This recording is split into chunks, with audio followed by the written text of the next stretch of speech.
And one of them is that, I will put out the information and answer any legitimate interview, but I have the right of refusal to not mess with the corporate shills.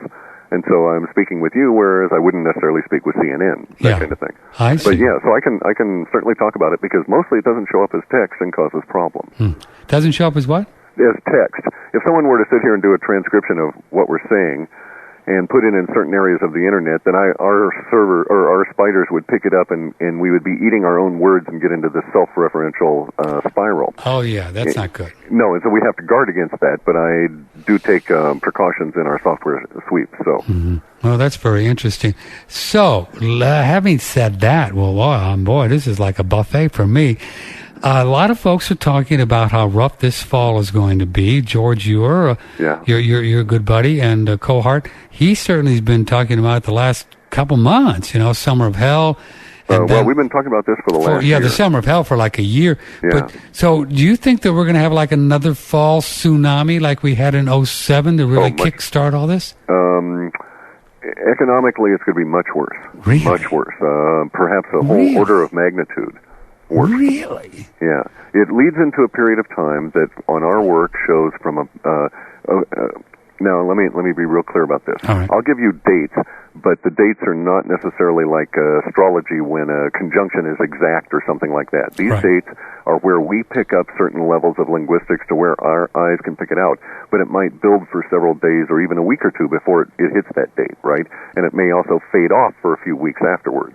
So I could pick a date and say, July 15th, and whatever it is going to occur might start actually on July 10th, but it might be until the 15th before it hits the general linguistic levels to where more our people are reading about it. Gotcha. Okay, gotcha. So given that, we have a series of dates for the fall, and we suspect that something relatively nasty relative to the global financial system will occur on or around October 6th, and then will cause a period of background heating and boiling, if you will, in the problem sense, that will finally erupt out around the 5th or 6th or 7th of November. Maybe as late as the 8th, but I don't think so. And that will dominate things economically until November 2nd of 2010. And basically what we're looking... Yeah, a whole year of this is coming. Whoa. Now, and basically, it kind of makes sense because we see what is going to occur is as part of our year of transformation, we like labeling everything in big terms. The transformation process starts off, and at the end of this year, the dollar starts the dying process as the global reserve currency. So a year from this coming November, countries other than the U.S. won't use the dollar. They'll just quit using it. Yeah, and that's going to cause huge impacts for us. I hate it when that happens. Hyperinflation, yes, it's just going to be a royal pain.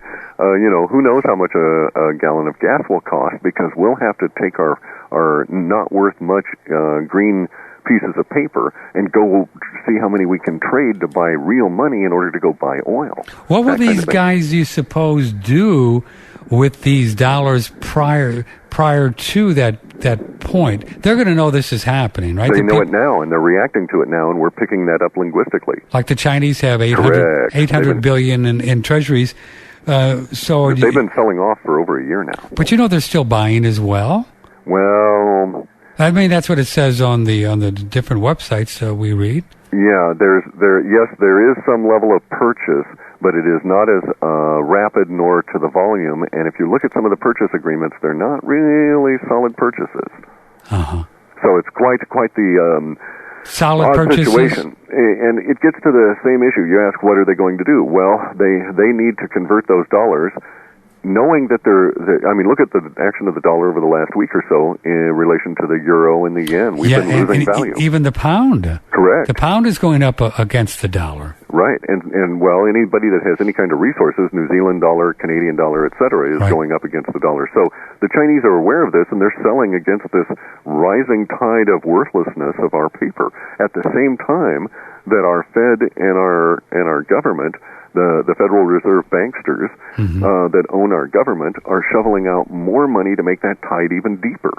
Yes, they are. So we're going to reach a situation here that we think will actually trigger somewhere around July 15th and will be operative or most this July 15th? This July 15th. Okay. There's a precursor series of events that must occur prior to fall. Within the precursor series of events, a lot of them will occur between July 15th and August 16th. And one of the things that will occur there is the beginning of the crumbling of derivatives. Now, derivatives are complex financial instruments at weird levels of abstractions based on strange things like the price of soybeans and the interest rate at the same time, that kind of deal. Really strange. Really strange, quite odd, and these idiots bet on them with vast amounts of money that they don't have. Stuck from us, right?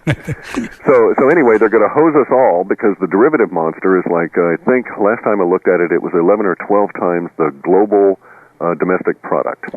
So if all of the world worked for 11 or 12 years, we could buy back all the derivatives. Yeah, I heard the numbers in the neighborhood of 500-600 trillion. Is that close? No, we're talking quadrillions. Oh, quadrillions. Yeah, 4 or 5 quadrillions. Oh, really? Yeah, so that's a lot of money. Well, no, I actually think it is meaningless, and therefore will come exactly to that. Yeah. It is so meaningless, we'll have a confidence crisis that will mature between the 26th of October and the 5th of November, such that the U.S. will be plunged into geopolitical frothing chaos, and we may be able to extract ourselves effectively over the next year, but we won't be able to bring the dollar with us. Now, that's not to say that we may not still use a dollar within the United States, but I believe that the effect on digidollars and dollar to other currency relationships are going to be quite severe. Now, George is a fellow that he talks with, the stock market guy. What's his name? Landry? Yeah, Landry. Yeah. George and he has been talking something like they're thinking maybe 9,500 for a Dow sometime in July or August, and then this thing could go south. Is your linguistics saying similar? It would support that. Would yes. it? I don't pick numbers. Though, yeah. So. And the Dow is an artificial manipulated thing in any event that is held up and propped up by the powers that be, and even the gambling casino of Wall Street is so manipulated now that sure. Yeah. So, sure. but our linguistics would certainly support that sometime in the middle of July we're going to start seeing the inevitable consequences of the actions that were taken in the last year. So it's very possible the stock market could do a big nosedive. Oh, I actually think our linguistics support something. The linguistics would say, for instance, that as of November of this year, the Fed becomes irrelevant to activities. Irrelevant? But are they not the boys, Clif High? Aren't these the people that the banksters? Yeah, but at some point they're going to print so much money that we just walk away from them because, it would be Weimar or Zimbabwe-like where you have to take in your dollar bill so they can stamp 6 zeros behind it and make it into $1 million in order to buy a stick of gum. I know you can get, as you know, you can get 100 million, I don't know, something like $100 million Zimbabwe thing note. I know, and it costs more to make that note than it does than it's worth. Oh, God. And see, we're at that point. I mean, it's rather humorous to think about it, but real soon we're going to be in that level of hyperinflation. So at that point, the Fed is merely yet another appendage around our neck, and perhaps the first level of people that need to discover what lampposts are really for. Yeah, go sit in the corner and behave themselves. Yeah, and as everybody probably well knows, it's not that far out to think about. It certainly happened in Bolivia. It happened in Argentina. It happened in Poland. It's already happened in the U.S., and it just is a matter of manifestation, because bear in mind, they have created more money in the last year, more dollars in the last year have been created for use by the federal government than have ever existed. So we have much more than doubled the existing supply of dollars in less than a year. That level of growth did not occur within the first 50 years of the dollar's lifespan. Yeah, all the way up from 1776 to 1980, there were only $1 trillion in 1980 in the money supply. Okay, $1 trillion. We also have to be very clear about that. The dollar didn't come into existence until 1913. 1913, right. Right, and in the 1800s, every year that the United States had a gold-backed currency, we had less than 4% inflation. Really? Yeah. No. Whoa. Okay, let's take this phone call. 888-663-6386. Hold on to your seats. Clif High, halfpasthuman.com, now making his reports for those of you who can afford a few bucks, much more affordable, and you can have fun with those if you so choose. What's your first name? I don't know that fun is an operable word. Yeah. What's your first name? Where are you calling from? Vicki, Buckley, Washington. Hi, Buckley, Washington. I just wanted to tell Cliff he's spot on the weather linguistics up here in the Northwest. I think he lives here too, and we've had a very, very cold, wet spring, and it just seems like the weather flipped overnight. We're like 21 degrees above normal. We don't get this kind of weather even in August up here, so the weather is just crazy up here, way too hot for June. And I hear in Texas today it was 72 and overcast, way too cold for them. So what parts? Oscillations back and forth, yeah.